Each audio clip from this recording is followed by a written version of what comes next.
Police વિભાગની રાજ્ય સ્તરની ક્રાઇમ કોન્ફરન્સ ગોધરા ખાતે યોજાઈ. રાજ્યના તમામ રેન્જ આઈજી કક્ષાના અધિકારીઓ ઉપસ્થિત રહ્યા. પંચમહાલના ગોધરા ખાતે રાજ્ય સ્તરની ક્રાઇમ કોન્ફરન્સ યોજાઈ હતી, જેમાં ડીઆઈજીના અધ્યક્ષ સ્થાને રાજ્યના તમામ રેન્જ આઈજી કક્ષાના અધિકારીઓ ઉપસ્થિત રહ્યા હતા. કોન્ફરન્સમાં ગુજરાત રાજ્યની કાયદો અને વ્યવસ્થાની સ્થિતિ ઉપર ચર્ચા કરવામાં આવી હતી. રાજ્યના અલગ અલગ વિભાગો સાથે સંકલન કરીને કડક કાર્યવાહી હાથ ધરવા માટે મહત્વપૂર્ણ નિર્ણય લેવામાં આવ્યો હતો. આ કોન્ફરન્સમાં રાજ્યના તમામ જિલ્લાઓમાંથી 100 કલાકમાં મંગાવવામાં આવેલી અસામાજિક તત્વોની યાદીમાં 8000થી વધુ નામો સામેલ હતા. જુદા જુદા ગુનાહિત પ્રવૃત્તિઓમાં સંડોવાયેલા આ તત્વો સામે હવે અલગ અલગ વિભાગોને સાથે રાખીને કાર્યવાહી હાથ ધરવામાં આવશે.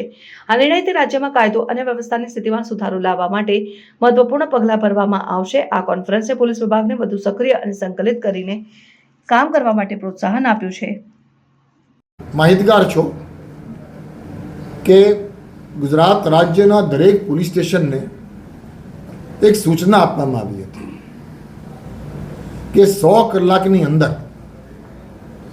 તમારા પોલીસ સ્ટેશનની હદ વિસ્તારમાં જેટલા અસામાજિક તત્વો હોય અને એ અસામાજિક તત્વોની કેટેગરીઝ પણ નક્કી કરવામાં આવી હતી.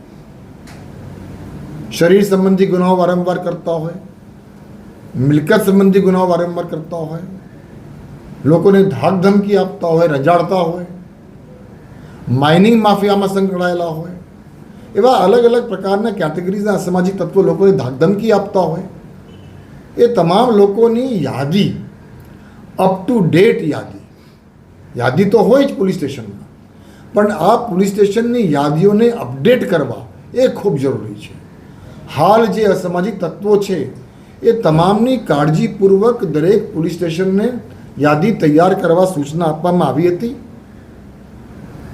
અને આ 100 કલાકની ટાર્ગેટ જે પોલીસ સ્ટેશનોને આપવામાં આવી, એ ટાર્ગેટને ધ્યાનમાં રાખીને 100 કલાકની અંદર ગુજરાત રાજ્યના અત્યાર સુધી જ્યારે વાત કરીએ છીએ ત્યારે લેટેસ્ટ ફિગરમાં 8374 એવા અસામાજિક તત્વોને પોલીસ સ્ટેશનો દ્વારા આઈડેન્ટિફાઈ કરવામાં આવી છે.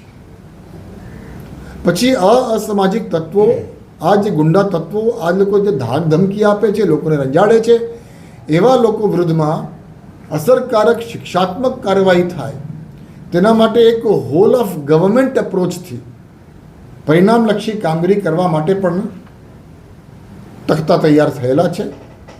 અને છેલ્લા કેટલાક દિવસોમાં આ બાબતે પણ કામગીરી ગુજરાત પોલીસની અલગ અલગ એકમોમાં કરવામાં આવી રહી છે. તમે અત્યારે જે 8374 અસામાજિક તત્વોની મેં વાત કરી, એમાં 3240 તો પ્રોહિબિશનના બુટલેગર છે, 322 છે એ ગેમ્બલિંગના બુટલેગર છે, 2739 એવા કે જે લોકો મારામારી કરતા હોય, ધાક ધમકી આપતા હોય, લોકોને રંજાડતા હોય, એવા લોકોની માહિતી છે. 1355 એવા છે જે વારંવાર વિરુદ્ધના ગુનાઓ કરતા હોય છે, અને 68 એવા પણ છે કે જે લોકો માઇનિંગ માફિયા સાથે સંકળાયેલા છે. આપણે જાણીએ છીએ કે આ પ્રકારના અસામાજિક તત્વો વિરુદ્ધ ગુજરાત પોલીસ તરફથી શિક્ષાત્મક કાર્યવાહી કરવામાં આવે તે ખૂબ જરૂરી છે. અને એના માટે ગુજરાત સરકારની અલગ અલગ સંસ્થાઓ સાથે, અલગ અલગ ઓર્ગેનાઇઝેશન સાથે પણ સંકલન ખૂબ જરૂરી છે.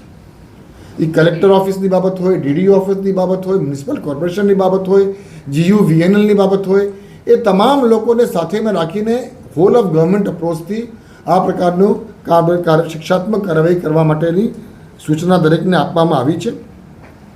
અત્યાર સુધી જે લોકો આઈડેન્ટિફાઈ થયા છે એ પૈકી ઓલરેડી ઘણા બધા અસામાજિક તત્વો વિરુદ્ધ અસરકારક કામગીરી થઈ પણ ચૂકી છે.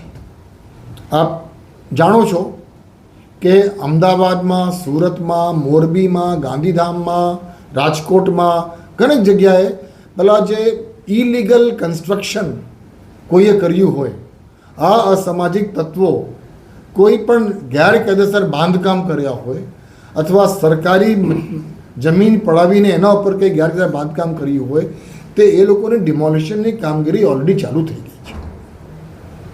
હું ખૂબ સ્પષ્ટપણે માનું છું કે ગુજરાત રાજ્ય એક શાંતિપ્રિય રાજ્ય છે.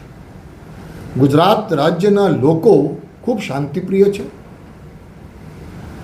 એટલે આ શાંતિપ્રિય લોકોની સલામતી અને સુરક્ષા ને આવા 3000, 8000, 9000 જેવા અસામાજિક તત્વો એની સલામતી અને સુરક્ષાને જોખમાય એ આપણે ક્યારેક પણ ચલાવી લઈએ નહીં.